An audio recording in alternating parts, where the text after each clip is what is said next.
This conference will now be recorded. Is this everybody, or are we missing someone here? Okay, all right. You're there. Okay, gotcha. Okay, how are y'all doing? Good? Okay, good. So today we're going to do chapter 22 and 23. Chapter 22 is what we'll start with, and that is on diabetic emergencies and altered mental status. My clicker was just working, and no, it's not. There we go. Okay. So when we're talking about altered mental status and thinking about the brain and things, we need to know about the RAS, which is the reticular activating system. Does anybody know about that? Staying awake, right? Yeah, what else does it do? Paying attention and sleep. Yep, perfect. It's responsible for the functions of staying awake, paying attention, and sleeping. So there are some certain things that are required for our RAS to function properly. What are those? Oxygen, glucose, and water. Perfect. So deficiencies of these things can cause altered mental status. So there's also other possible causes of altered mental status like trauma, infection, and chemical toxins. So that's kind of the area of the brain where your RAS is located. It's in that brainstem area right there in the middle. So when we're assessing a patient that has altered mental status or possibly a diabetic emergency, in the primary assessment, we need to assess their airway and breathing, obviously. We want to do ABCs always in the primary assessment. We want to know if they're hypoxic or if they're potentially retaining CO2, because that can cause altered mental status. Typically, their airway control is decreased if they're altered. So we want to consider suctioning if that's needed, and positioning, positive pressure ventilation, and oxygen administration as needed. We want to assess their OVPU scale. What does that stand for? Perfect. And then your A&O question. So what are those? That's one of them, yeah. Yep, got it, yep. Cool. And then in our secondary assessment, we want to do body systems exams that correlate to potential reasons they have an altered mental status. We want to try to get a history from them, and maybe do a GCS score. Have you guys talked about GCS scores? Yeah? Okay, cool. And then we want to, with our history, get the sample and OPQRST information as well. So there's that GCS score chart, if you want a picture of that. Yeah, perfect. Okay, so diabetes. What are the two key elements in diabetes?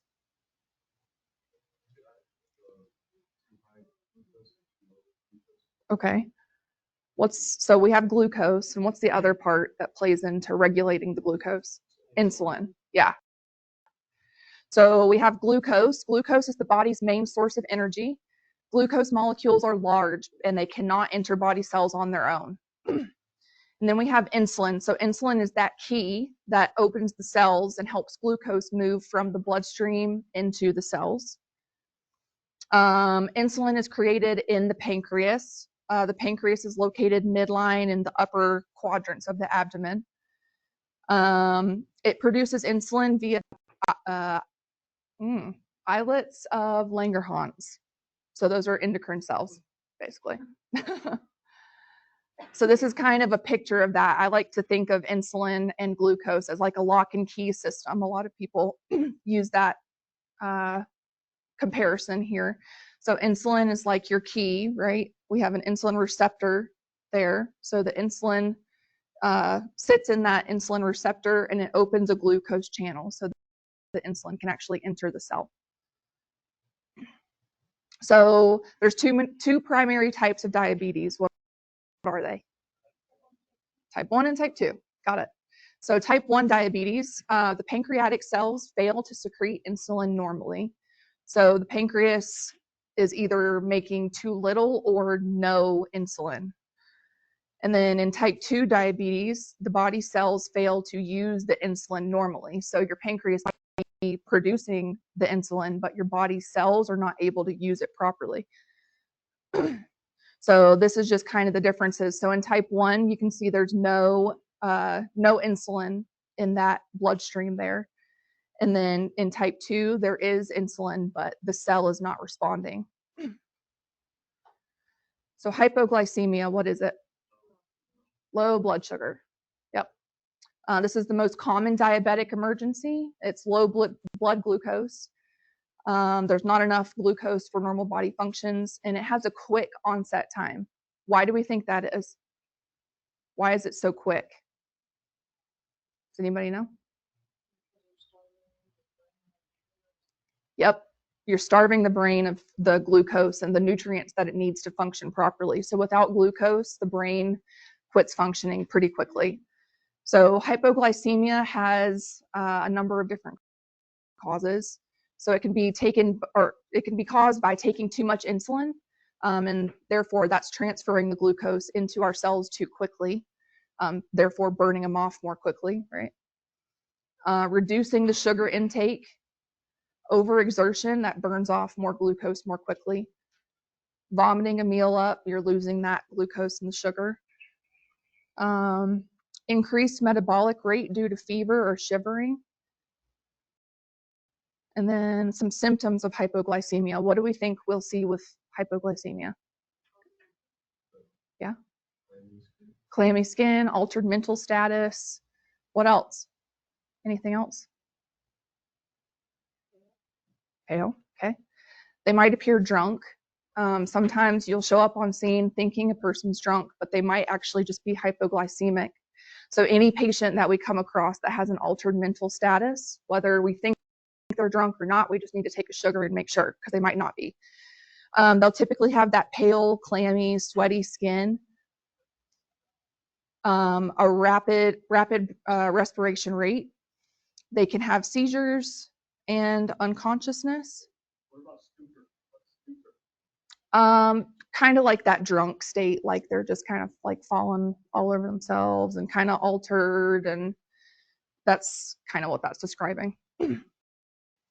So then we have hyperglycemia, which means high blood sugar. Perfect.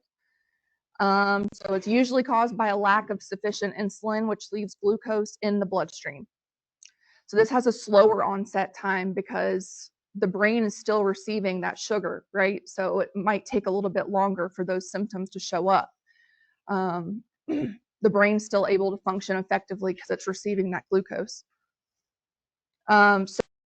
So glucose in the bloodstream pulls water out of the cells and into the blood vessels, and this leads to systemic dehydration. So hyperglycemia can potentially lead to hypovolemic shock because the water is being pulled from those cells into the bloodstream and then urinated out usually. And like we talked about before, brain cells need water, so this dehydration can lead to the altered mental status.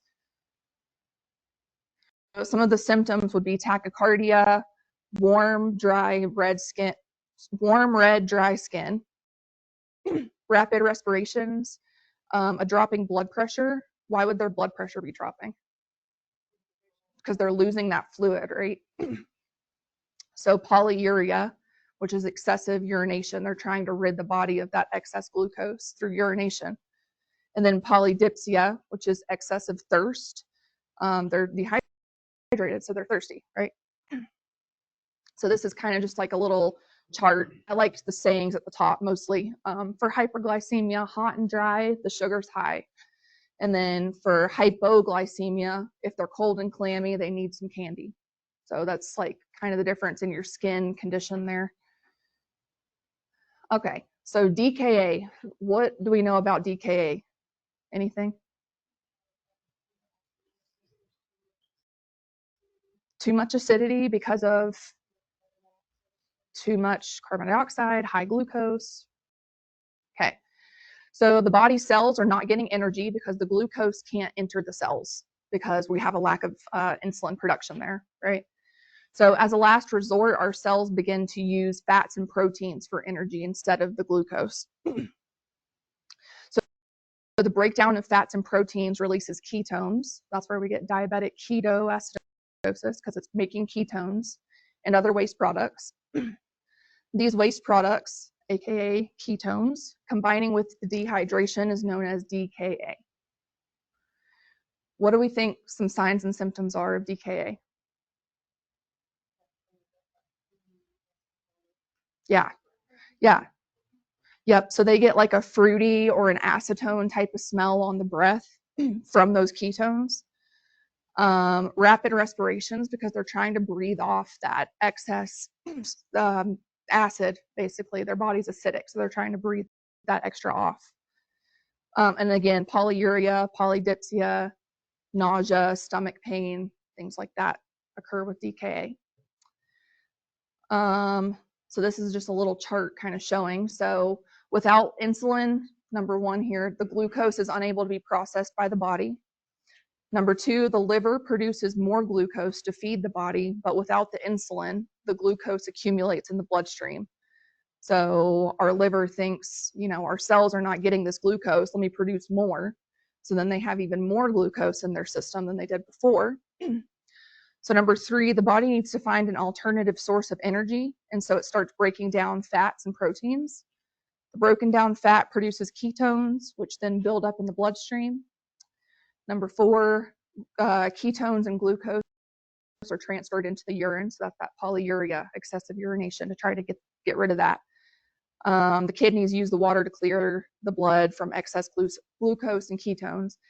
And then number five, while the body attempts to get rid of ketones and glucose, a lot of water is lost. So that's that dehydration. They're really thirsty, they have the excessive urination, and that actually worsens the ketoacidosis.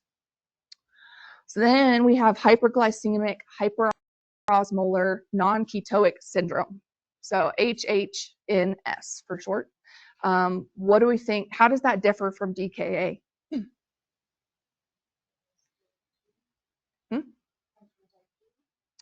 So it's actually really similar. It's kind of the same, except the fruity acetone smell is not present in this. So this occurs when glucose levels become extremely high, leading to severe dehydration and a buildup of solutes in the blood. So hyperosmolarity. I don't know a lot about this, I'll be totally honest with you. It's not a super common thing to see ever. DKA is going to be more common, so if you need more info on this, you'll have to seek it out elsewhere, because I don't know. So to diagnose our patients, but we don't diagnose in the field, right? We just look at what they're presenting with. So to determine if our patients may be hypoglycemic or hyperglycemic, we use a glucometer, which measures the amount of glucose in the blood. Some patients might have continuous glucose monitors. Has anyone seen these? You have one on that side? Yeah. Yep. Yeah. So it's a sensor that's placed under the skin, and then there's a transmitter and a receiving device, which is usually like a smartphone or some sort of little device that they have that tells them their glucose level. What's the normal BGL range? If you want to go by books, okay. You're going more like 70 to 175. Okay, cool. Yeah, what I got from your book was like 60 to 140-ish. So sometimes your glucometer will read high. It'll just say the word high. And so that means, depending on your glucometer, that the number can differ, but it's usually above 500 milligrams per deciliter. So that's like a really, really high. Yeah.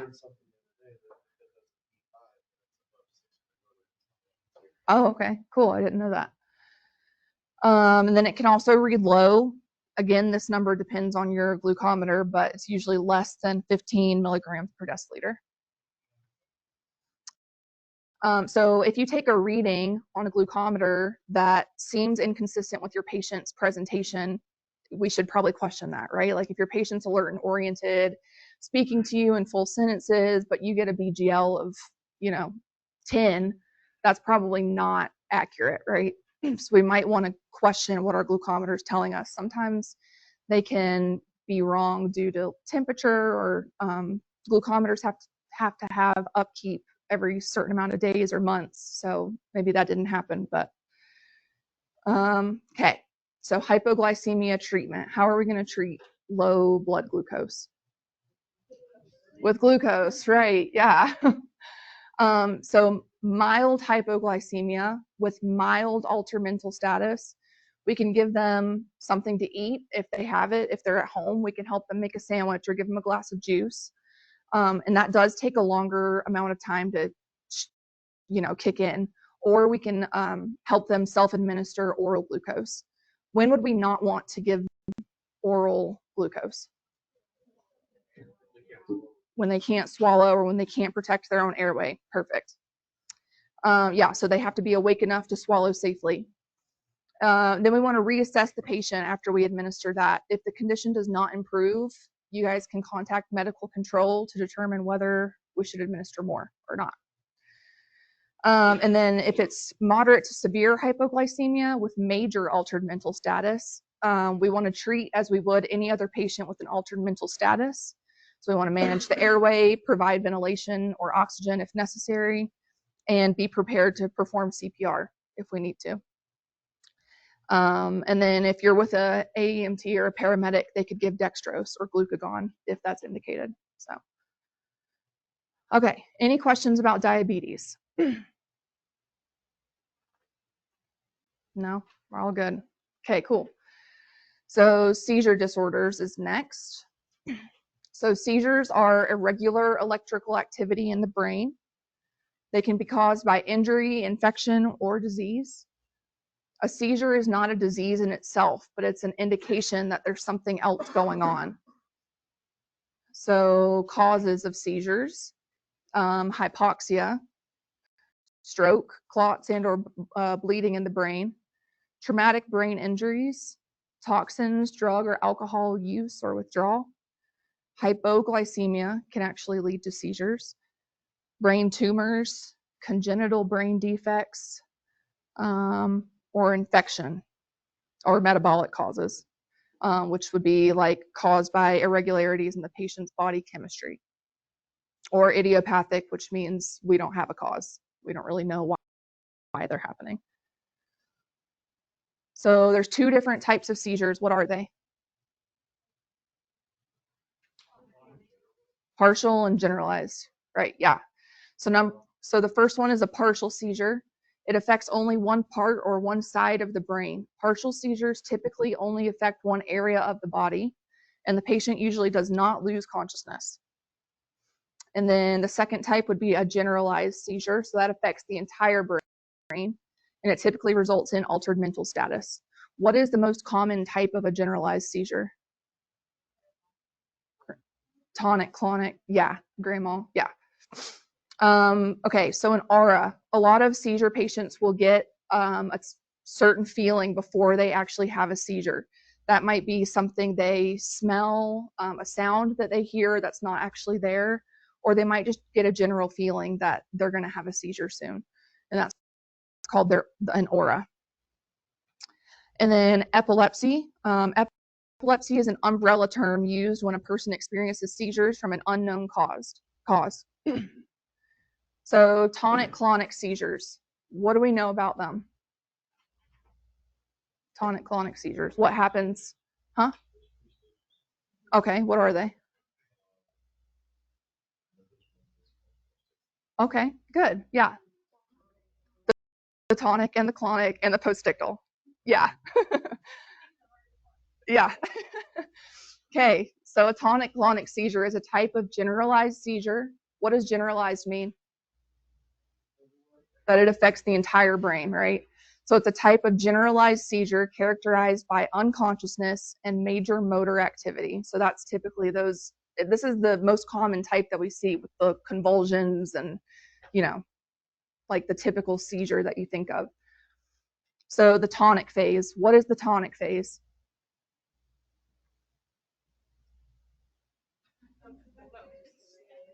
Rigid. That's okay. So before the whole convulsions start, right, they get really rigid and stiff.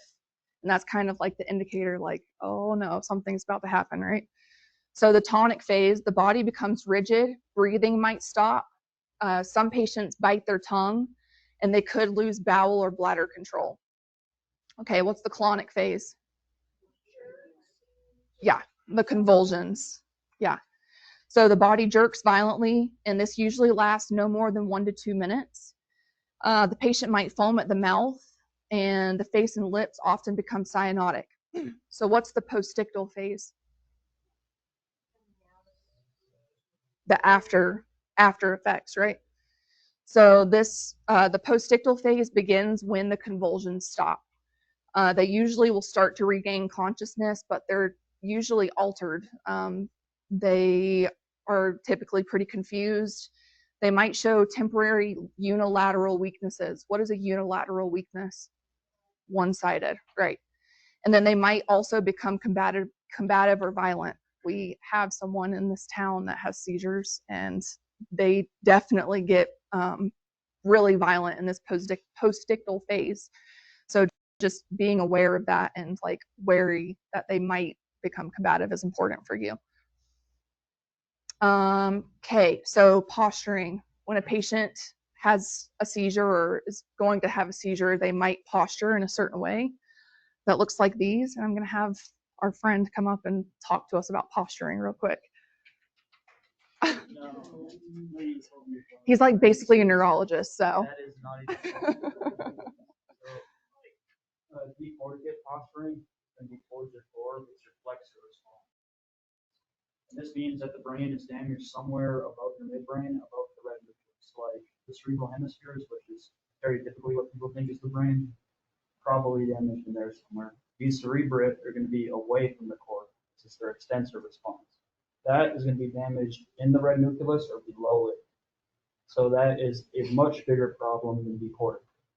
And decorticate can become decerebrate just depending on the prognosis of the herniation. So like in very simple terms, if you get hit up here, oh, going toward my core. Get hit down here, you're flexing away, and probably not going to get hit at all. Prognosis is very, very bad. Okay, cool. Thank you. So yeah, so if you see decorticate, so like they're going in towards their core, right? That's like bad, but not bad. Okay. Then if you see decerebrate posturing, that's like really, really bad. Okay. Okay, so this is a brief little video. I think it's like 2 or 3 minutes that shows a tonic-clonic seizure.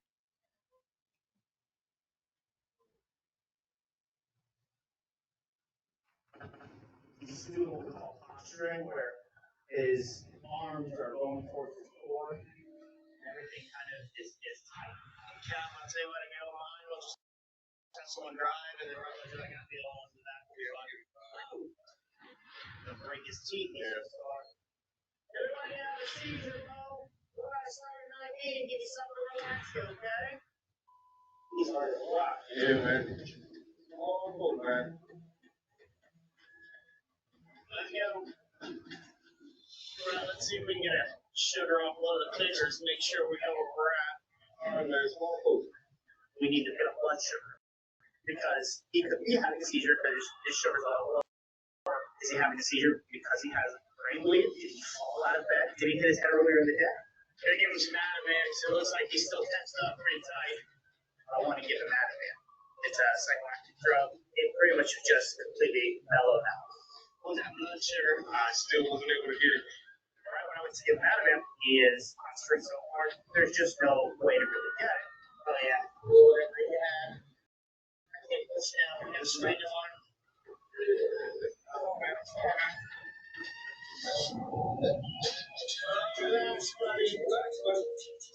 As we were giving him Ativan, calm down.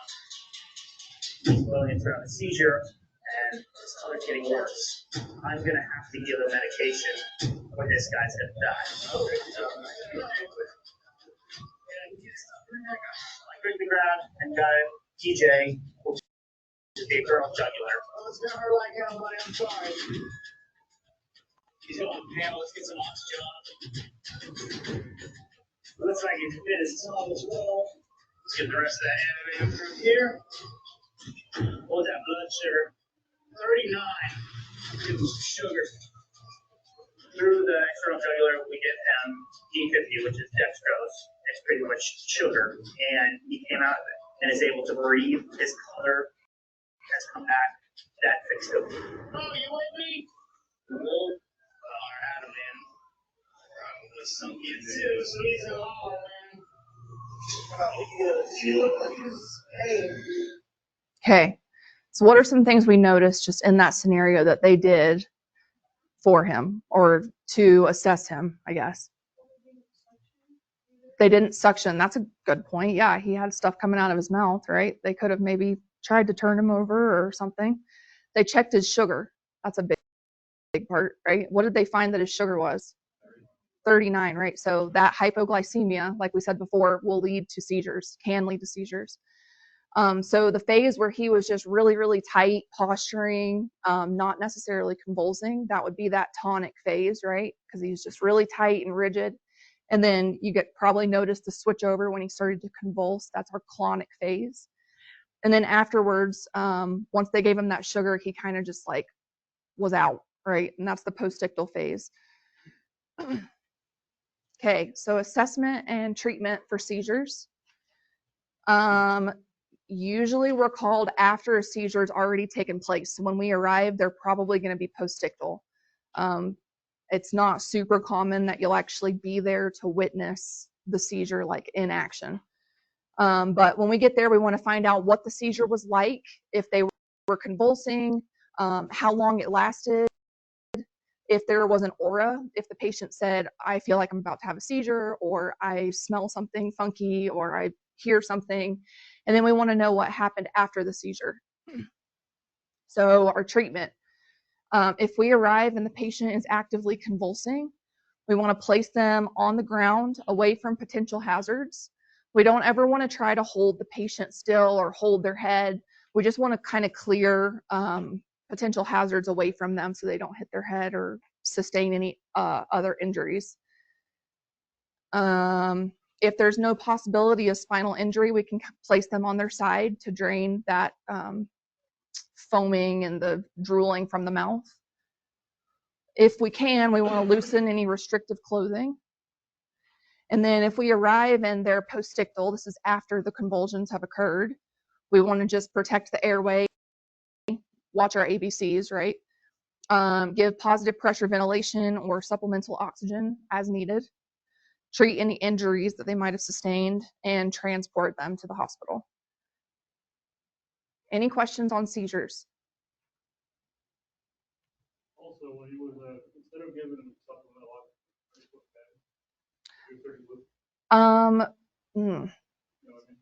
So that's typical during seizures for them to kind of like hold their breath, be apneic like that, but it usually only lasts for a few seconds. Right, exactly. But afterwards, it looked like they put a non-rebreather on because he was breathing on his own. So I think that's where their mindset was. Any other questions on seizures? What's the tonic phase? Rigid. What's the clonic phase? What's the postictal phase? Afterwards. Okay, what's a generalized seizure? Whole brain. What's a partial seizure? Okay, yeah. Okay, moving on to strokes. So I like to think of a stroke kind of like a heart attack, right? Because a stroke is the injury or death of a certain area of the brain. So just like with a heart attack, the heart muscle is either lacking oxygen or it's already died. And that's the same thing with a stroke, except in our brain, right? So it can either be an ischemic stroke or hemorrhagic stroke. So what would an ischemic stroke be? Blockage of blood to a certain area of the brain, right? So lack of oxygen there. And what's hemorrhagic? A bleed, like a brain bleed of some sort, yeah. Okay, so an ischemic stroke is lack of blood flow and oxygen to a portion of the brain. It's caused by a blockage, by a blood clot or embolism. And then hemorrhagic stroke can be a result of long-standing high blood pressure. Why do we think that is? Because there's been a lot of pressure in those vessels and arteries in the brain, right? And high pressure puts a lot of pressure on the walls of these arteries. So it's more likely that it could cause a hole basically in one of those arteries or vessels. Yeah, so it can occur when a weak area of an artery bulges out and eventually ruptures. So what's a TIA? Good, and what does that mean? Okay, mini stroke, got it. Okay, so a TIA, sometimes called a mini stroke, it mimics a stroke, but the symptoms go away within less than 24 hours, right? It's usually caused by a temporary blockage of an artery by a blood clot. There's a short period of hypoxia to a certain area of the brain. When we're in the field, it's impossible to distinguish between a TIA and a stroke. If we show up and we see a patient that has stroke-like symptoms, we can't tell them, oh, this is a TIA or this is a stroke. We need to treat everything like it is a stroke, even if it is a TIA. So what are signs and symptoms of a stroke? Facial droop. Okay, yeah. Unilateral weakness, right? Drift, arm drift, yeah. So hemiparesis, one-sided or unilateral weakness. Facial drooping, aphasia, which is the loss of ability to understand or express speech. So they can either have expressive aphasia, which means they're not able to speak themselves, or receptive aphasia, which means they can speak to you, but they can't understand what you're saying to them. They can't receive what you're saying and understand it. They can have headaches. So sometimes people with strokes will have something that's called like a thunderclap headache, which is a sudden, intense headache. Yeah. They can have eye deviation. So that's, the eyes kind of stuck to one side or the other. I've heard that whichever side they're looking towards is the side that the stroke is occurring on, but don't quote me on that. Just heard that. There's confusion, possible dizziness. Typically, there's high blood pressure. Could be a loss of vision in one eye or impaired vision. Okay, so there's a lot of signs and symptoms, right? Like sometimes we might not be able to diagnose this in the field because there's so many different things that it could present as, right? So hypoglycemia is an imitator of a stroke. So we always want to assess BGL. That's like the recurring theme of this chapter is if someone has an altered mental status, we want to assess their BGL. So this is just a 1-minute video about the Cincinnati pre-hospital stroke scale. Have y'all talked about that before? Or no? Okay, so this is an assessment to see whether a patient is positive or negative for a stroke. Doesn't mean they are having a stroke, but it's highly likely. The Cincinnati stroke scale is made of facial droop, arm drift, and slurred speech. How do the patient smile and show their teeth? Sir, can you smile and show me your teeth? If both sides of the mouth are symmetrical, this is considered normal. If one side of the mouth drops, as demonstrated in this illustration, this is considered positive. For arm drift, have the patient outstretch both arms with their palms up. Have them close their eyes and ask them to keep their arms in place. So I need you to stretch your arms out with your palms up. Close your eyes for me and hold your arms out. If one arm drifts down, this is considered positive.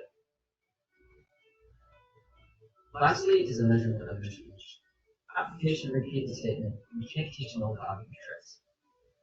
Can you repeat after me? You can't teach an old dog new tricks. You can't teach an old dog. If the speech is clear, this is considered normal. If they slur their speech, this is considered positive.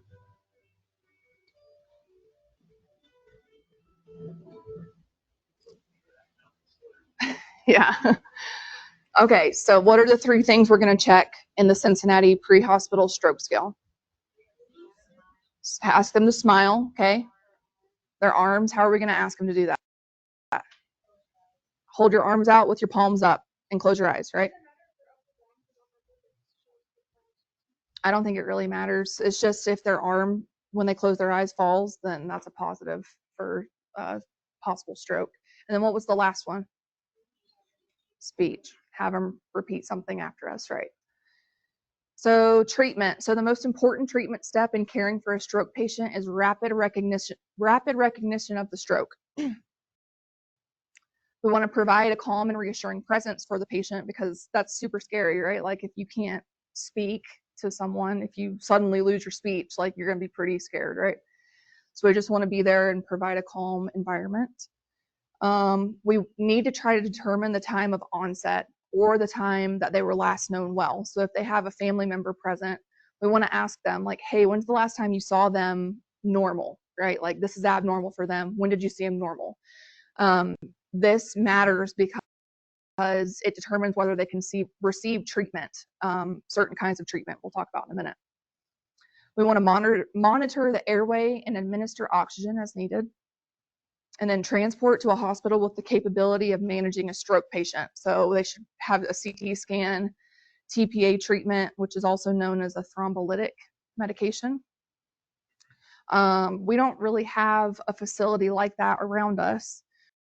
So, you might consider like calling in a flight to meet you on scene or here at the helipad or something. Some people suggest that you keep the patient's head below 30 degrees on the stretcher so that blood flow to the brain is increased, right? Like when you're laying flat, blood's able to get to your brain easier. So thrombolytics. Does anybody know about thrombolytics? No? Or thrombectomy? No. Okay, so thrombolytics are clot-busting drugs that are used in patients with ischemic strokes. So an ischemic stroke, again, is where they have some sort of a clot that's blocking oxygen in the brain. But they have to meet certain criteria to receive this medication. So we have to have a definite onset of stroke symptoms less than 3 hours prior to the administration of the thrombolytic. So if we get there and the patient says this started 30 minutes ago, they have now 2.5 hours left to receive a thrombolytic. Or, after that 3 hours, they can't receive that medication anymore. They have to have a CT scan of the brain that confirms that there's no hemorrhagic stroke. Because if there's bleeding in the brain and we give a thrombolytic, it's going to cause worse bleeding, basically. And then they need to have a blood pressure that's not excessively high at the time the drug is administered. So a thrombectomy is the mechanical removal of a clot obstructing one of the large cerebral arteries. So this is a less common procedure. The window of opportunity is larger, but it can only be done on certain arteries in the brain. So typically it's going to be a thrombolytic medication, not a thrombectomy. But okay, any questions on stroke? No? Cool. We're almost done with this one. Dizziness and syncope is the last section. So dizziness and syncope can be indicators of serious underlying problems. Dizziness, so that can mean a lot of different things to a lot of different people, right? Some people think that means being lightheaded. Some would say that means they just feel weak or they have a loss of sensation, or vertigo, like the room is spinning around them. You want to ask the patient, when you say you're dizzy, what do you mean by that? Like, how did that feel? And also lightheadedness is also known as near syncope or a pre-syncopal episode. Like they didn't pass out, but they were close, right? And then there's syncope. So syncope is a brief loss of consciousness with spontaneous recovery. So they pass out and they wake up like pretty much immediately afterwards, right? Okay, so causes. There can be a lot of different causes of dizziness and syncope. So one of the first categories would be cardiovascular causes. So tachycardia, extremely fast heart rate does not allow the ventricles to fully fill with blood, and therefore they're not getting enough oxygen or blood circulating through the body, right? Does that make sense? Okay. Bradycardia, also basically the same thing. Their heart's not pumping fast enough to deliver enough blood to the brain quick enough, right? So lack of perfusion there. So stimulation of the carotid sinus is another reason. The carotid sinus is located in the carotid artery here where we would check that pulse. It's in there somewhere around there. Sometimes when it's stimulated, it can send signals to the heart to slow it down. And then vagus nerve stimulation, which is also known as a vasovagal syncope. So stimulation of the vagus nerve signals the heart to slow down as well. So that's kind of showing where that carotid sinus is. And the vagus nerve is also in there with it. It starts at the brainstem and goes down like pretty far down into the body. Has anybody ever heard of like vagaling out?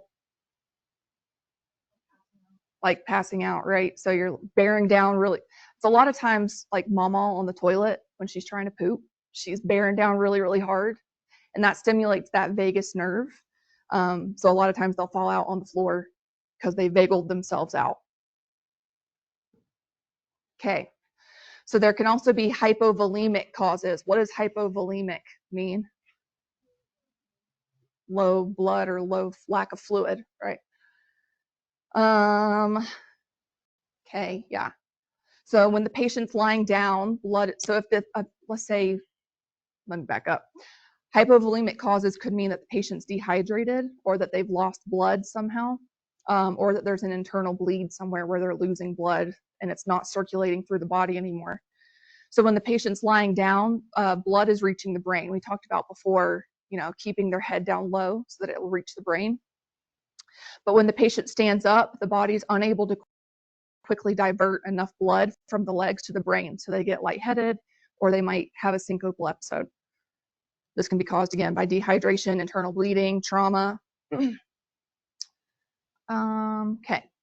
Another cause could be structural or metabolic causes. So alterations in the brain structure or the brain chemistry can lead to diminished levels of consciousness, dizziness, or syncope. Inner ear problems can also have kind of the same effects. A lot of times this will result in vertigo. What was vertigo again? When the room is spinning around you, right? Hypoglycemia derives the brain of nutrients needed to function properly. So that would be like a metabolic cause of dizziness and syncope.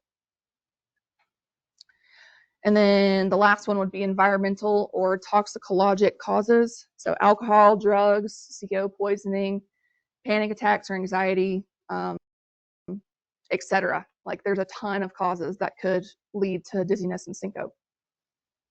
So assessment and treatment. Assessment, we want to ask them all the questions. OPQRST, sample, when did this start? What were you doing beforehand? Have you eaten today? Have you had enough water? All the things, right? Treatment.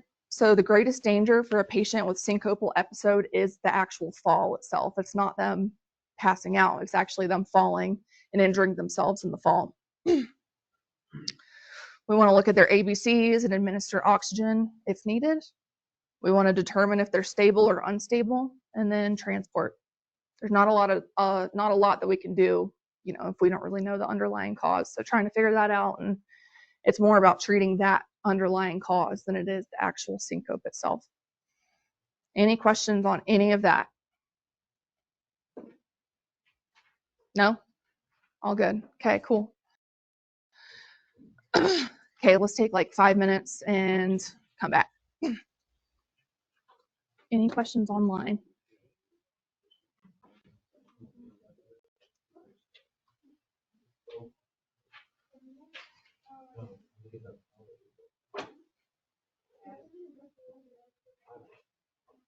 I just looked at that. For my parents, like,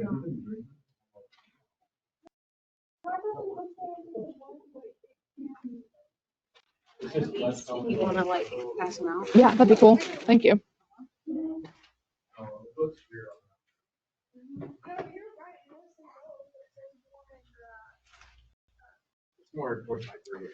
I didn't touch on the AEIOU tips because it didn't say it in their book. Yeah, it's But- all right. I just wanted to get more familiar with it. Yeah, we can touch on it before we start this one if you want. Yeah. So we don't. Yeah.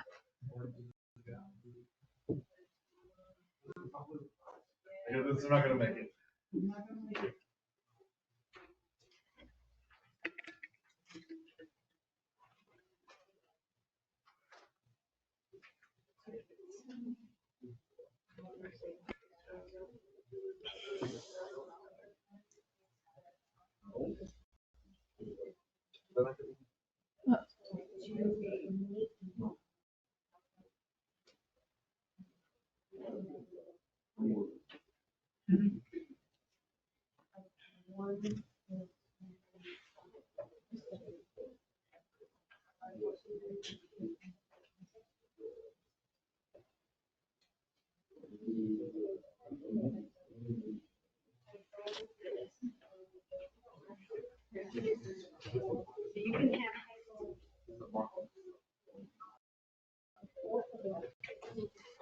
How are you?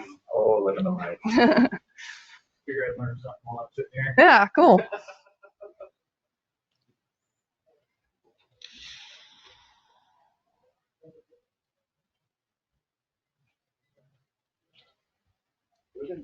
What he wants me to represent is Hannah told me all about. Chaz.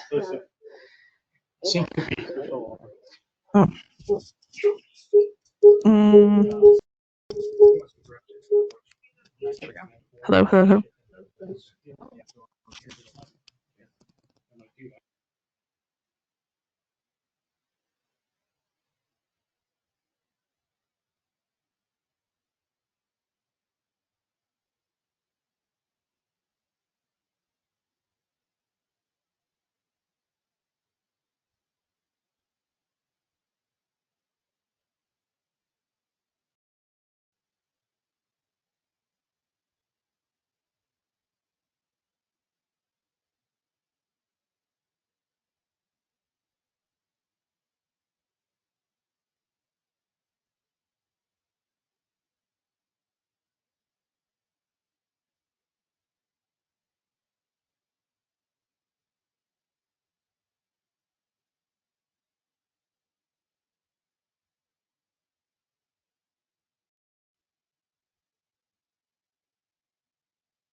All right, so if that ever happens again, you just gotta turn this part on. Okay, cool. And then if it's still not working, something's probably dead. Okay.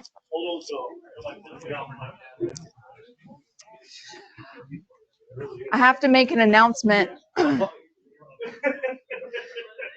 have to make an announcement, everyone. I'm so sorry, but apparently I pronounced syncope. That's wrong. Syncope is wrong. It's syncope. Okay. I have heard it both ways. I've heard it both ways, but There's not tomato tomato. syncope is correct. Okay. We were just giving her.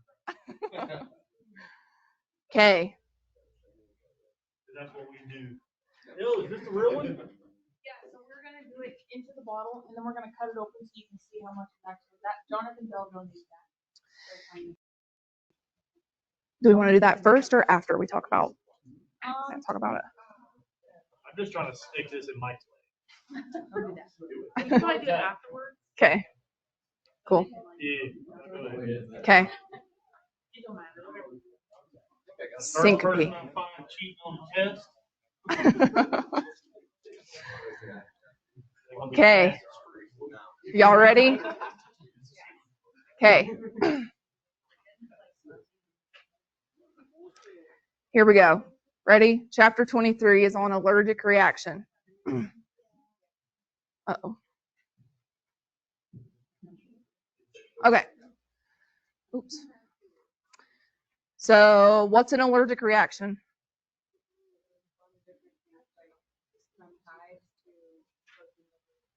Okay, those would be the signs and symptoms, right?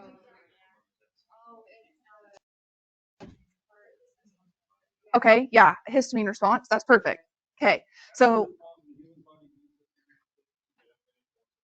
yeah.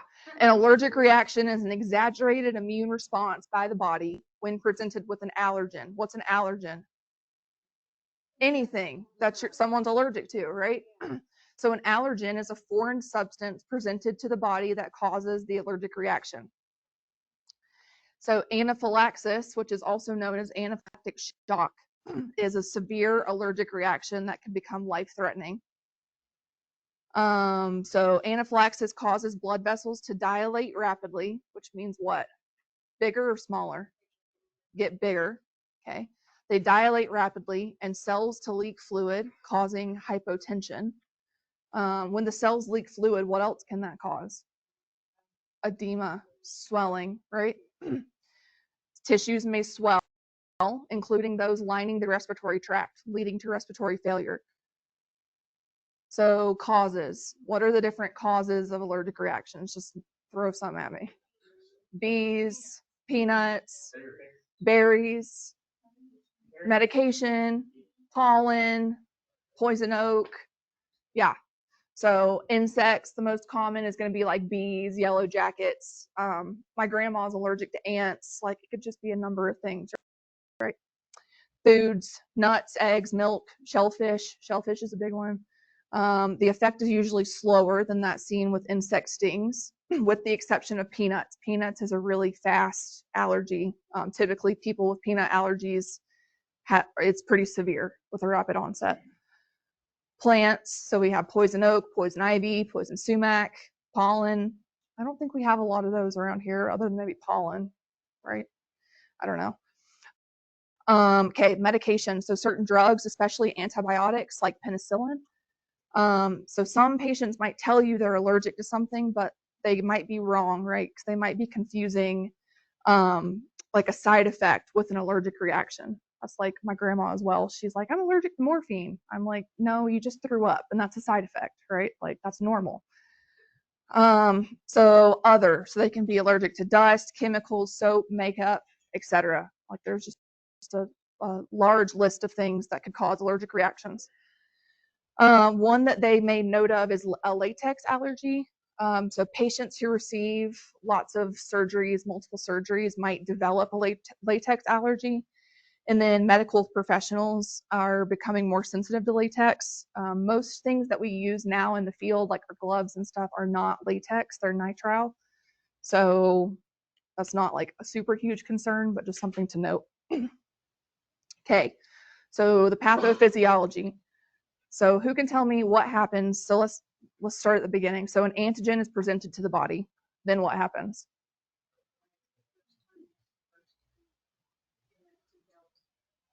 Okay, so when it's your first exposure to an allergen, your body doesn't do anything except for create antibodies, right? Okay, we'll start there.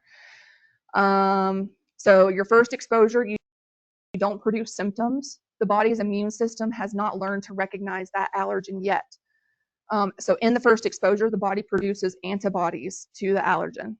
So then on your second exposure, the antibodies are now present in the patient's body and they know to attack the allergen. So when the antibodies combine with the allergen, histamine is produced. What kind of things happen when histamine is released in the body? Like what signs or symptoms do we see when we're having a histamine release? Swelling, hives, yeah. So histamine dilates the blood vessels, makes them bigger, causes leaky vessels, which appears as swelling. It also causes bronchoconstriction and promotes the production of mucus in the lungs. So that's like why when you, I don't know, if you're allergic to pollen, you start snotting a lot, you get a lot of mucus production. It's causing all that. Okay, so the dilated blood vessels, this reduces the amount of blood that's returning to the heart, leading to decreased cardiac output and an increased risk of shock. So then we have the leaky vessels, so fluids moving out of your blood vessels into the tissues, causing swelling, right? It's also known as angioedema. So that's usually around the site of the injection. Like if you get a bee sting, it's going to usually be around that site.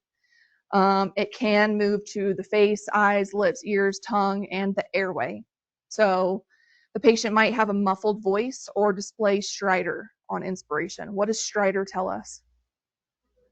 Upper airway swelling, right? Urticaria, what is that? Hives. Cool. And then bronchoconstriction. So it causes decreased movement of air in the lungs, which leads to wheezing and difficulty breathing. Wheezing is a lower airway problem, right? So that would be like the swelling of the eyes and face that we might see. And you can't really see it all that well, but that's like that urticaria, the hives all over the body. Okay, so how do we determine if someone's just having an allergic reaction or if it's turning into anaphylaxis?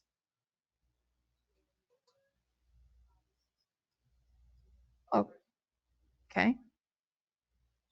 Okay. So to be considered anaphylaxis, the patient must have either respiratory distress or signs and symptoms of shock. What would be some signs and symptoms of shock? Increased heart rate, lowered blood pressure. How do people look when they're in shock? Pale, cool, diaphoretic, yeah. So this little chart, it's kind of a lot, but it kind of compares an allergic reaction to anaphylaxis. So respiratory complaints. In an allergic reaction, we might just have coughing or sneezing, right? If you get some pollen in your nose, you might start sneezing a whole lot. It can be classified as anaphylaxis if that causes dyspnea, difficulty breathing, or tightness in the chest. Typically in allergic reactions, you'll have normal respiratory sounds. In anaphylaxis, you're going to hear that wheezing, which is where in the respiratory tract. Where is that problem? Lower. Or stridor, which is where? Upper. Okay. Or a muffled voice.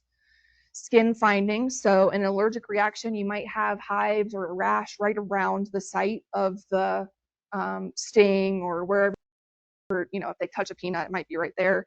But in anaphylaxis, it's going to be widespread hives, like in that last picture. Pallor or redness. Swelling, so there's going to be local swelling in an allergic reaction just right around the site.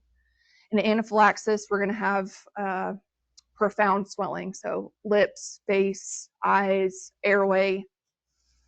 Vital signs usually are pretty normal with just a normal allergic reaction, but in anaphylaxis, we're going to have tachycardia, hypotension, tachypnea, which means what? Fast breathing, okay? And then decreased O2 saturations. So why are they going to have tachycardia? Because they're trying to compensate, okay? Why are they going to have hypotension?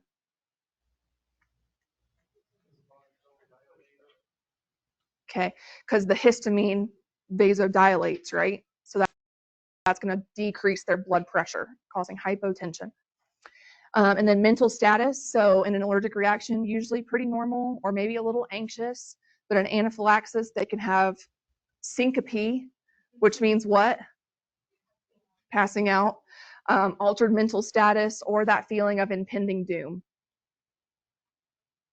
Okay, so assessment. When we're assessing a patient that has an allergic reaction or anaphylaxis, we want to assess and manage their airway and breathing because that can rapidly change. If we get there and they just encountered that allergen, that allergic reaction might rapidly change into anaphylaxis, closing the airway, swelling, all that stuff. We want to try to gather patient history, what they were doing when it happened, when this happened, how long ago it started. We want to evaluate the signs and symptoms and their severity, and then we want to try to get some vital signs too. So treatment, just for a basic allergic reaction, like we're not seeing signs of anaphylaxis, what are we going to do for them?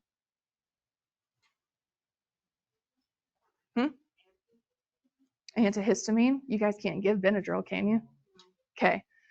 That's a good thought. But so if they're just having an allergic reaction, we just want to provide supportive care. So like if they need oxygen, we'll give them oxygen. If they're anxious, try to help them calm down. We can transport them to the hospital, etc. But during an anaphylactic reaction, the most important intervention is the administration of epinephrine, right? So how is epinephrine classified? Do we know? Okay, that's one of them.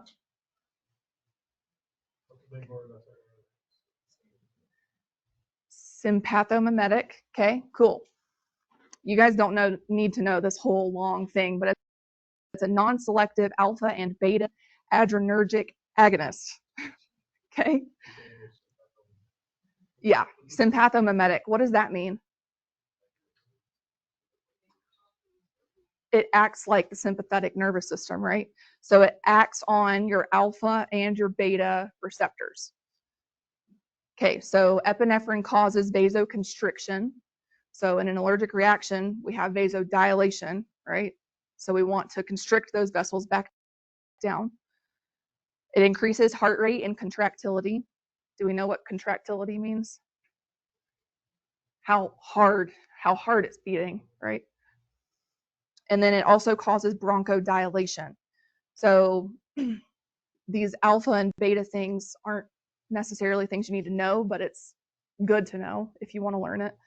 So alpha receptors work on our arteries and our veins. So that's why it causes that vasoconstriction. Epinephrine works on alpha receptors, which affects our arteries. Beta 1, it increases our heart rate and the contractility. So it increases how fast our heart beats and how hard it beats. So it's working on beta 1 receptors. Beta 1 because we have one heart. And then beta 2 receptors work on the lungs. We have two lungs, right? So that causes that bronchodilation. That's not like something you'll be tested on. It's just interesting to know if you move forward in EMS. It's good to know. Okay, so treatment. We can either assist the patient if they have their own epinephrine, or we can administer epinephrine depending on your protocols if you have it here. So what's the dose of epinephrine for an adult patient? 0.3, okay. And then pediatric, it's 0.15, right? When would we use epi? Anaphylaxis, right? Not just for an allergic reaction. Like if their airway is closing up, if we suspect that they're going into anaphylactic shock, that's when we're going to use epinephrine. So anaphylactic reactions. What's our route? Intramuscular. Good. Okay, any questions on any of that? Yeah.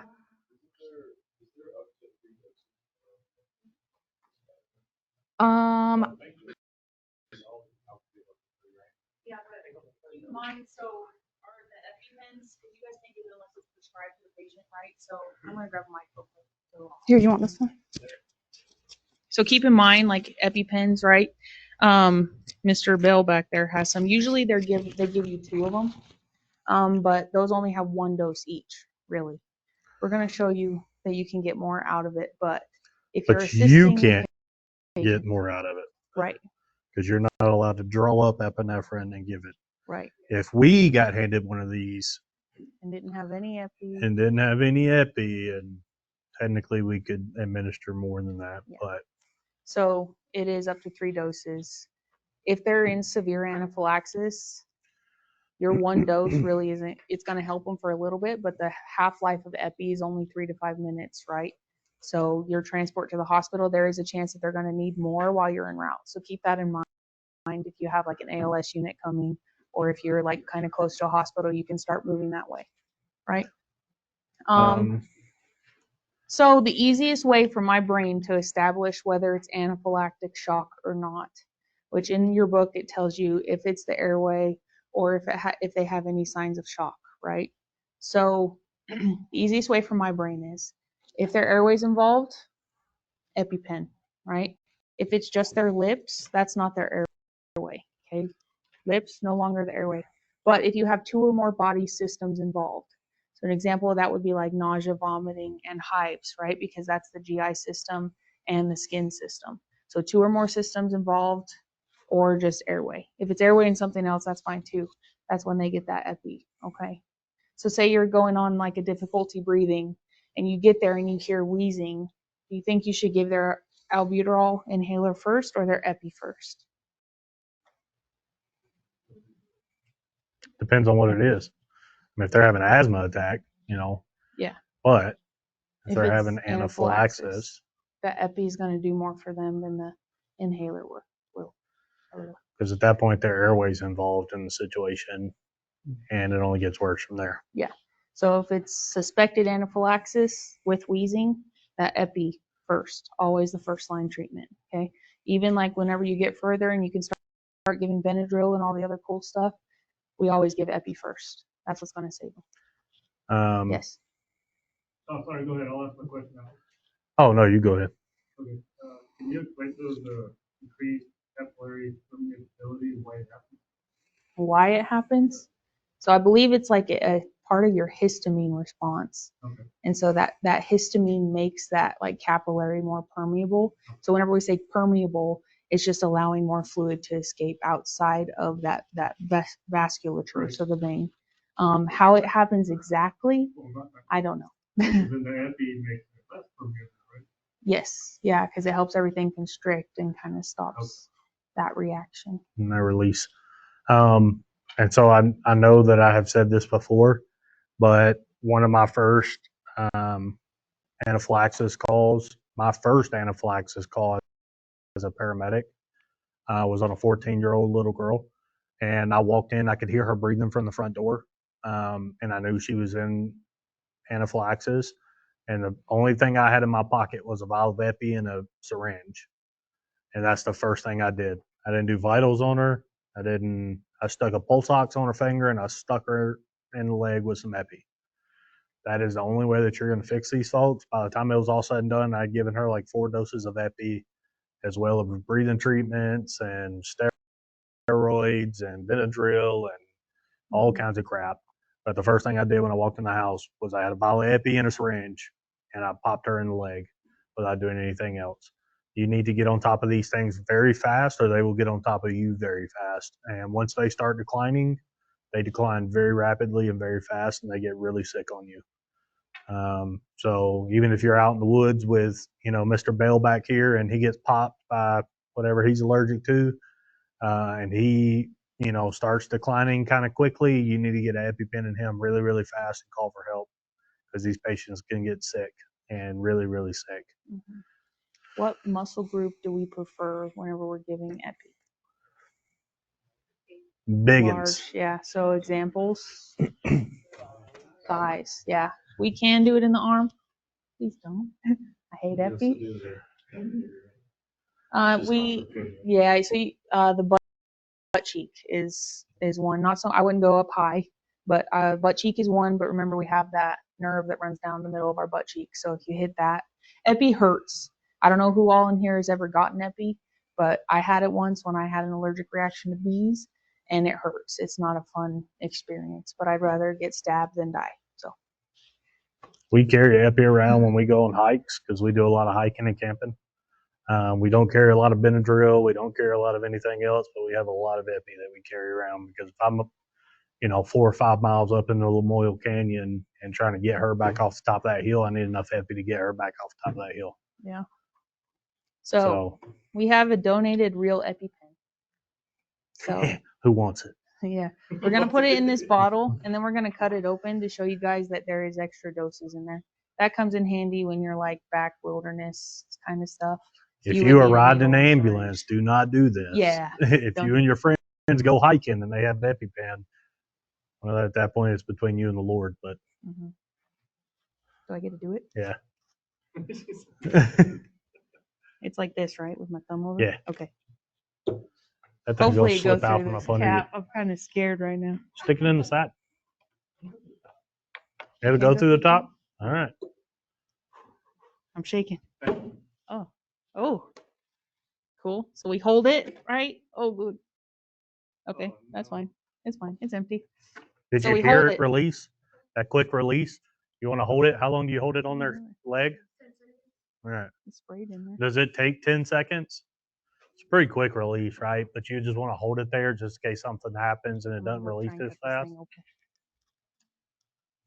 Do you have your Raptors? It's like sprayed all over this thing. It like almost atomizes. Like There's a spring in here that's gonna release. So. yeah.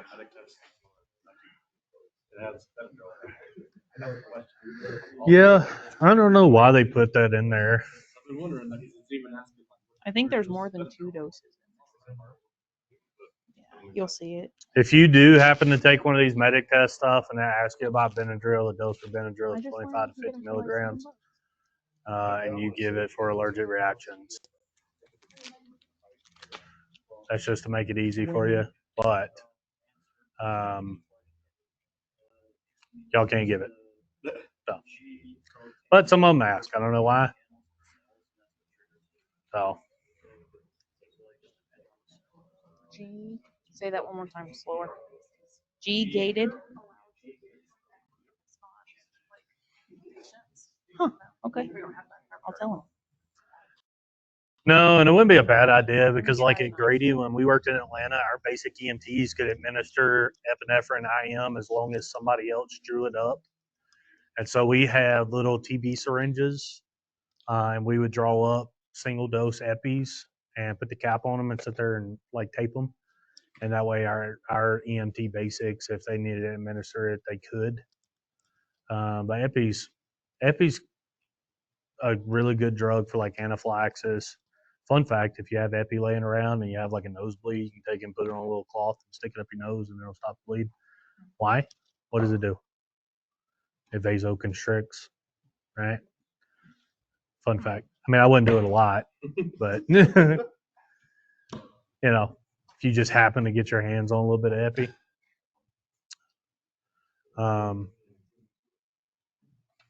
what it does.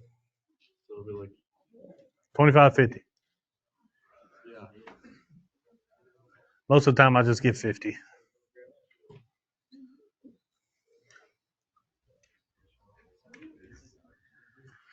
Y'all got any more questions about tonight's stuff? I'm not super smart about it. Oh, don't forget, tomorrow's Becca's birthday. I just Careful have to tell walking in everybody. here because this thing's spring Yeah. loaded. Y'all can remind her. Huh? Nothing. Yeah. There you go. Just everybody write down Becca's phone number before you leave. Oh, crap. And make sure Yeah, that there's a everybody shit sends ton a of text them. message out. If you don't, you get Right. a 0 on your next text. And they charge $700 for it. I'm Yeah. just kidding. But Okay, Yeah. I got her cut open and I didn't hurt myself. yeah, Yeah. That's the spring I was worried about. So look how much epi's still left in there. That's a lot of epi. So CJ said it's about $3 worth of it. Okay, But- I'm gonna pass this around. That is a fun Sharp fact end. because Okay, it says that sharp you're. end. Gray end, sharp end. There's a little tiny needle hidden in there. Please don't stab yourself. Do not stab yourself. If you do, I get to shock you. I'm not waiting on the 3 to 5 minutes. It must be. He does all the ordering, so the mechanism. So the half-life of epi, there is a thing called epi-induced cardiac arrest, Yeah, these things are where expensive. like if you give somebody epi and you drive all their systems What are through the you roof, allergic they to? can go into cardiac arrest. Oh, Yeah. It's kind of hard though because like I've seen a hospital misdose somebody with epinephrine that they were supposed to be given carrots. IM Like my for an favorite allergic reaction. They gave it IV. Their blood pressure went up through the roof. Their heart rate went up through the roof. Like it was not a fun time. But again, the half-life of epi is only about 3 to 5 minutes, so it kind of resolves itself fairly quickly as long as they can get through that initial, like, dang, this really sucks part.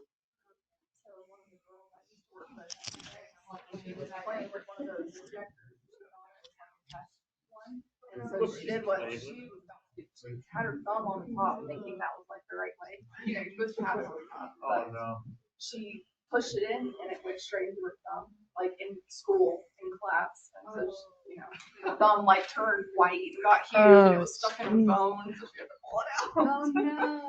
Yeah. It's more of Yeah, please don't do that. it's more of like a really sucky thing than anything. There are chances that you kill the crap out of somebody if you do it, but It's so it's rare. it's rare. Yeah, because you can give them something called like an epi-induced MI, which is like a heart attack that's induced by epi. But if just your day-to-day person, unless they have like extensive cardiac issues, you're not going to do anything because it's adrenaline, right? So it's like an adrenaline dump. Probably what he said. Yeah, yeah. They might get the jitters and their heart rate might go up, but they're breathing really well. So They yeah. probably will. It's fine. Yeah. Who's No, it's perfect. It's a lot Who's better here than I tomorrow? would've done. You're not here tomorrow, right? Thank you. And you're here Friday, Thank you. Saturday, Thank you. Drive home safe. Sunday. Okay. Somebody's here Monday. Thanks, Hannah. Monday. There he goes. Mm-mm. Cool. Cool. What time is it? It's 6:51. We can do a Kahoot. We can find a Kahoot. Freaking love Kahoot. We haven't done a family Kahoot in a while. We hadn't done family Kahoot in a little bit.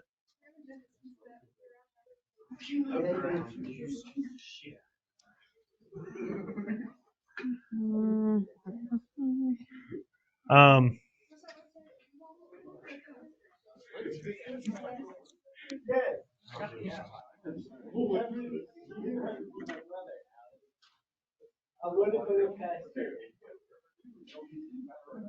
Shall we do static cardiology?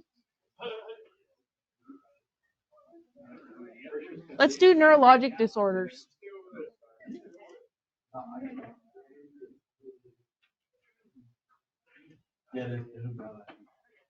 Okay, this one is neurologic disorders.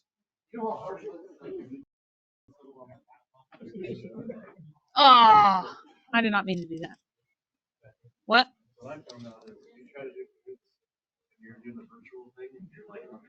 Yeah. I get why they said they couldn't play. Oh, really? Your little camera, like, it doesn't show. So, like, you can just have color. You know, see what's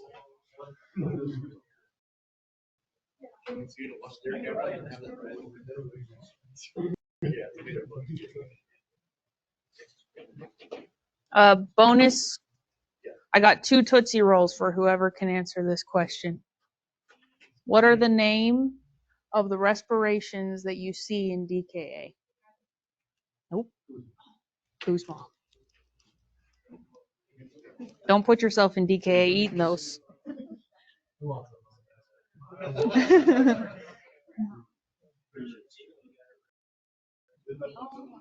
So Kussmaul is the deep and rapid respirations. They're trying to blow off that excess acid.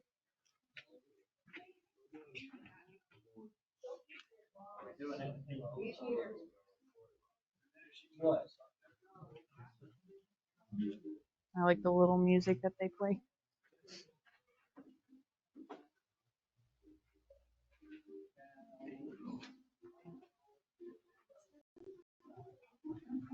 Never recommend something here. You get situation.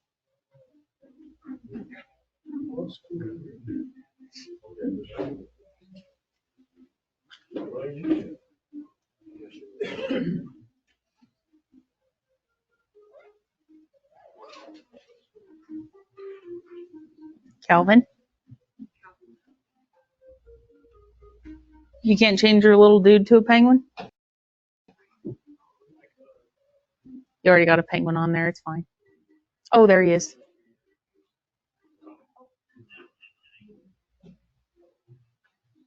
I need to grab my water bottle. My water bottle. Calvin Wowie was a bear. Excuse me. Anatomically correct. Excuse me. Excuse me.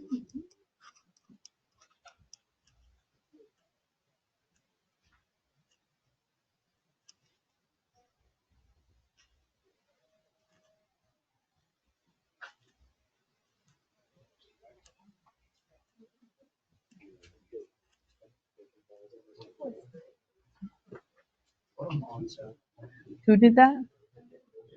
Oh. All right. Do we have everybody? No. Okay. This is neurologic emergencies. So, wow, I guess. David Ellis made it, so probably not that bad. Oh yeah, it's not like that. We trust the ones from David Ellis. So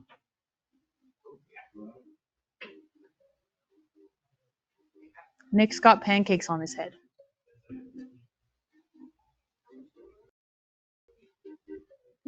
What is this supposed to be, like a dinosaur egg? That's adorable.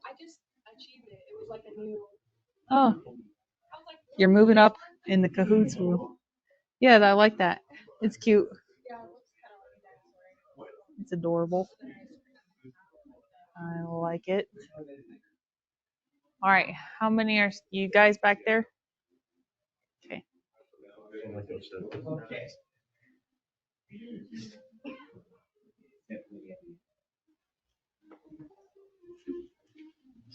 Scott's lungs. All right. Is that the last one? Or are you still okay? All right. I'm not ready. Okay, better get ready.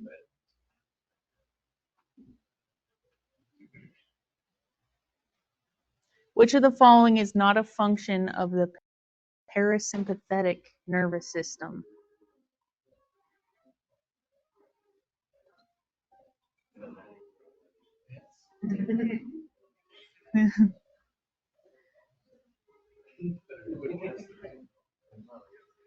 Hmm.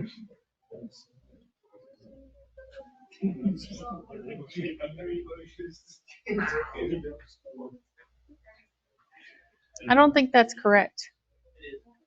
It's not correct, is it? It's bronchoconstriction. All right. I wish I could take points and give points to the correct people. So what is parasympathetic? Yeah, everything's rest and digest, right? So decreased heart rate, rest, increased gastric motility, digest, pupil dilation. Well, I guess they say, yeah. I don't think this one's correct. I will do further research. Because pupil dilation also happens with sympathetic nervous response, right? Because our pupils get larger just so we can see everything. I don't think bronchoconstriction. I think bronchoconstriction would be right too. All right. I think I'm probably wrong. Yeah, bronchodilation. All right, what adrenergic receptors cause the heart to speed up and beat stronger? Hannah did talk about this, so everybody should get it.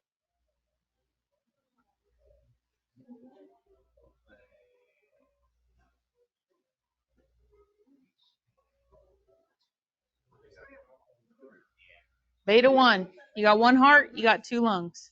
Alpha is your arteries, right? So that's away from the heart. Okay.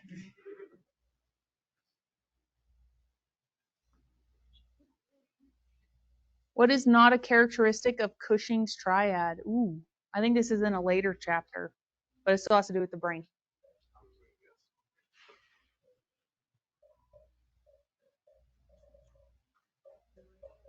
It's gonna be all over the Hmm.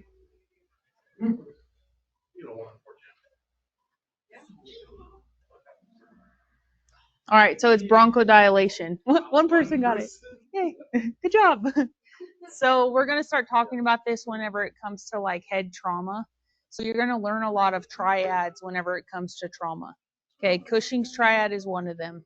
So whenever we see signs of Cushing's triad, that's like we're herniating into or bleeding into our brain and starting to herniate. So erratic respirations, they're called Shane-Stokes or Shaney-Stokes. I'm not 100% sure on how to pronounce it, and I don't want to get crucified later for one of the two. That's your erratic respirations. Our heart rate goes down, and then our blood pressure shoots way up. So if you have a patient presenting with those three signs after like a motor vehicle accident, they got something going on in their brain, okay?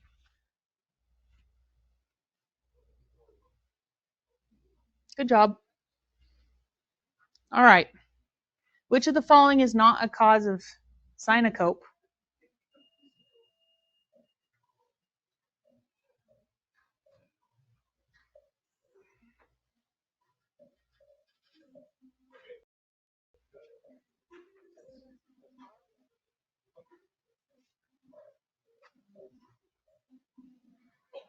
Strokes.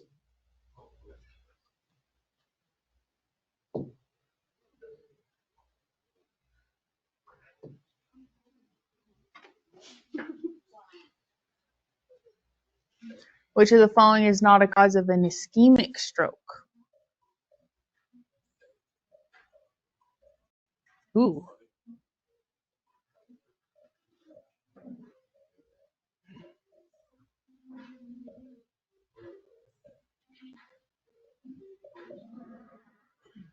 All right, what is an ischemic stroke? What is that? It's a clot, right? Or a blockage. Okay. So atrial fibrillation's tripped a lot of people up. That's actually one of the major causes of an ischemic stroke. So whenever their atria is like fibrillating, they're not pumping the blood like they're supposed to, and that blood hangs out in their heart and causes clots. And that clot gets dislodged and goes up into their brain. So that's the atrial fibrillation. So this is the only one that's actually a bleed, right? So break down the word. Subarachnoid, that's where it is in the head. And what is hemorrhage? A bleed, right? All right.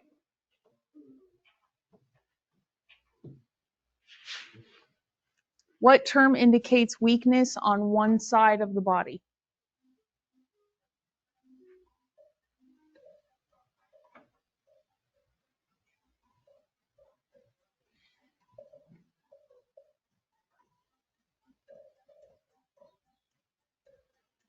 I gotta Google one of these words because I don't know what one of them means. All right. Isn't paralysis like complete?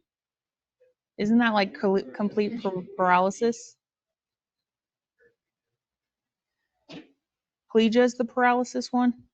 What's the hemianoplasia or plasia? Hemian. Oh.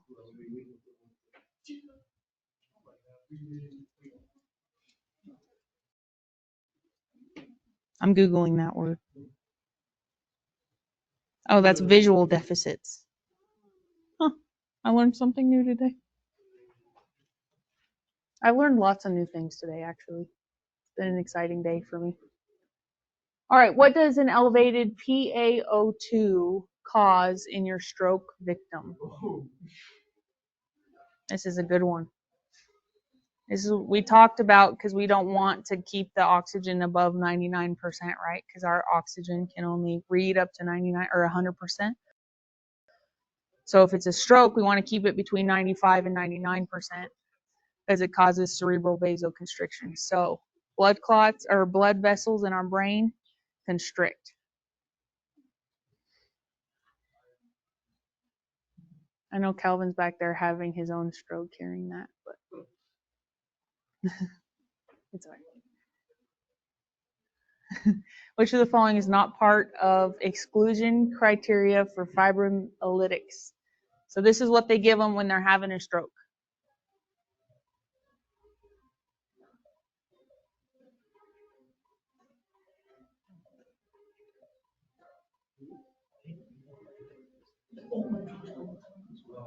All right. So what does a fibrinolytic, what does it do if we're giving it for a stroke? Breaks the clot apart. Good.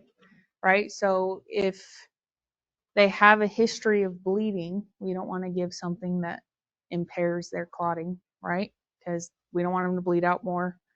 If they've had a cerebral hemorrhage in the past, same thing, history of bleeding, they don't want to bleed out more. Rapidly improving symptoms, that's like your TIA. They don't really treat a TIA or a mini stroke with fibrinolytics. So over the age of 18, right? Because the majority of stroke patients are over the age of 18 anyway.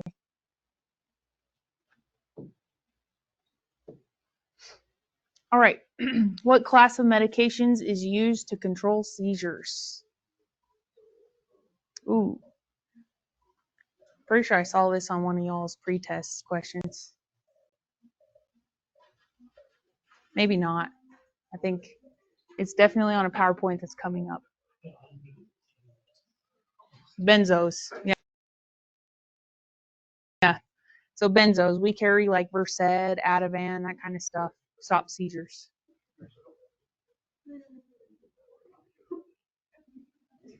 This Kahoot's making y'all's brain work.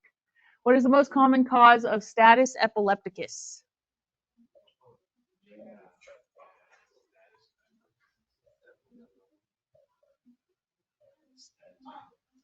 What does status mean? We'll go over it in a second.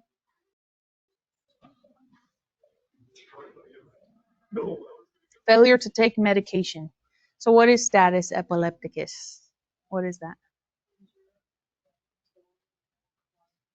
Yeah. So it's a seizure that lasts more than, I think it's 3 to 5 minutes, or multiple seizures where they don't have like a period of lucidity in between. So if that's the case, that's like a real bad medical emergency, right? So a lot of times with our seizure patients, if you have a patient that has a history of seizures and they're medicated for it, and they're at home, like their family is trained, like, okay, they had one seizure, it only lasted a minute and a half. I'm not going to call 911 because this is normal for them, right? So once it becomes longer than that, or like the 3 to 5 minutes, now it's a medical emergency. Because what happens whenever somebody's seizing? Can they take adequate respirations? Can they breathe? No. Which of the following is incorrect treating a patient with an active seizure?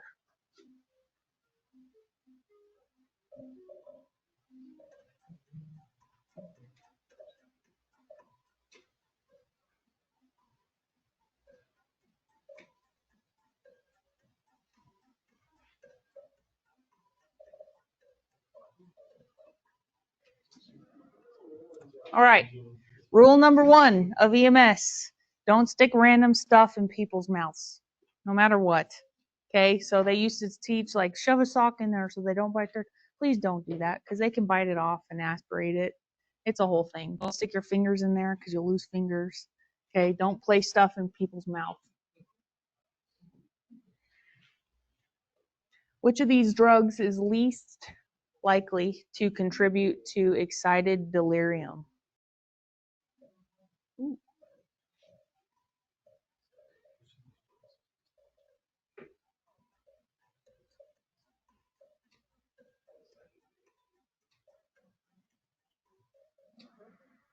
Heroin.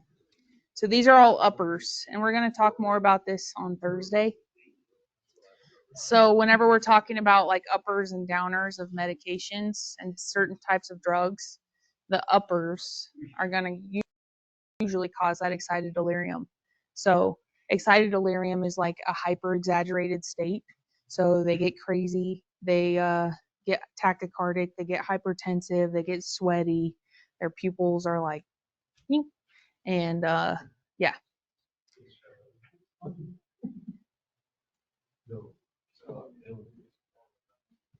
Which of the following symptoms most specifically points to a subarachnoid hemorrhage? I think this is also more in your trauma section. So I think the book that he went off of for these questions is a different book than ours, so their chapters kind of line up a little bit differently.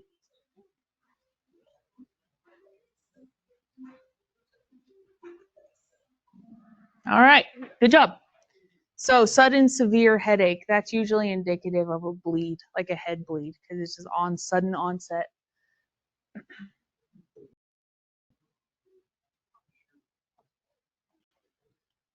Which of the following terms describes the sensation of movement where there is none?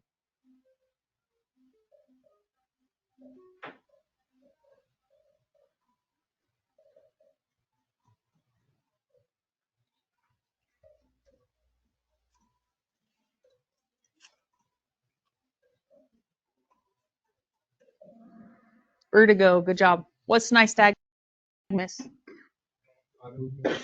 Yeah, involuntary eye movement.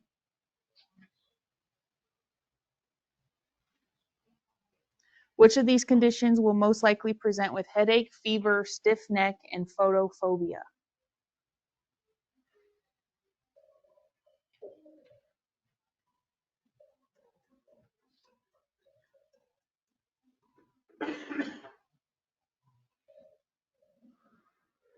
Meningitis, good job. So meningitis is what? Yes? In the meninges. Yeah, so it's in your spinal cord, the thing that covers your brain, right? So a telltale sign of meningitis, stiff neck, right? They can't move their head forward. In little kids, there's like a test you can do. You can grab their head and move it forward, and their little legs come up because they're in pain. So whenever you see headache, fever, stiff neck, because it's an infection, they're going to get a fever. And then headache, obviously, it's affecting their brain. We're going to talk more about this on Thursday, too. What is photophobia? Yeah, like the lights, they can't look at them.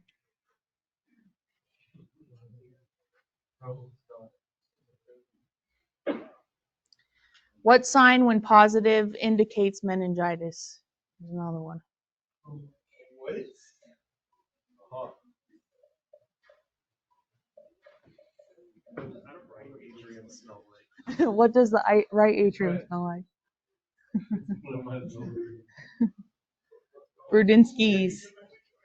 So, whenever we start getting into like abdominal pain, this kind of stuff, there's a plethora of random signs that you're going to learn, like Gray Turner sign. There's Brudzinski's. There's Colon sign. There's Kerr's. There's Murphy's. There's like there's one where like you bruise around your belly button. I think it's Colon's is bruising around the belly button. So we'll talk about that a little bit later. I believe that's the same test of whenever you move their head forward, their feet come up. Brudzinski's. Which of these diseases would be described as muscle tremors, muscle rigidity, and balance problems? Ooh. All right, this one's kind of easy. Mm-hmm.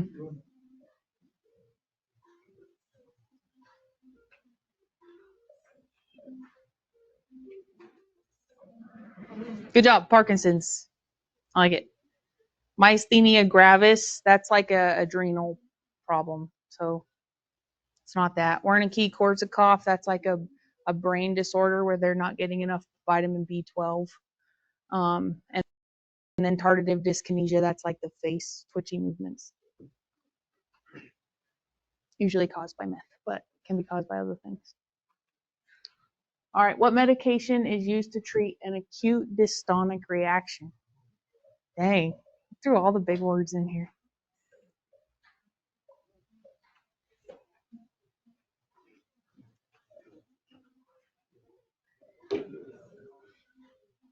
How many more questions do we got on this thing? Or it's Benadryl. So there are certain medications that can cause something called a dystonic reaction. So what that looks like in your patient is normally their head turns to the side, their tongue probably sticks out, and they get kind of like muscle crampy. There's a medication we give on the ambulance that actually causes this, Haldol. And to treat it is Benadryl. I don't know why this is on an EMT test, but now you know. All right, last question. Yay. Oh, okay. Wow. So your hint is it is vitamin B12. It's one of the vitamin Bs. So if you know that, that might help you. Mm-hmm. So you see this in like alcoholics with low blood sugar. It's thiamine. Yeah.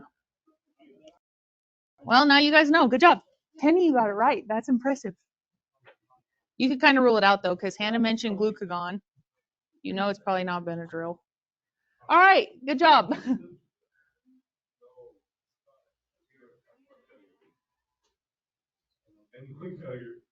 All right. Good job, y'all. That was kind of a strange Kahoot. But what questions do you guys have? No questions. Yeah, y'all did good. So Thursday, we're going to do this test for these 2 chapters. We're going to be going over infectious diseases and poisoning and overdoses. That's kind of going to be a long day too. I thought today was going to be a longer day, but Hannah did really well. And then we do have class this Saturday. So we also got a fake inhaler, so we don't have to use a little piece of plastic for our scenarios anymore. So that's kind of cool. Yeah. All right. So I don't think I have anything else for you guys. Did everybody sign the sign-in sheet? Yes. Okay. I like it. Cool. You guys can go home. Don't forget to sign in on Saturday. Don't forget to sign. Somebody better remind me on Saturday to sign in.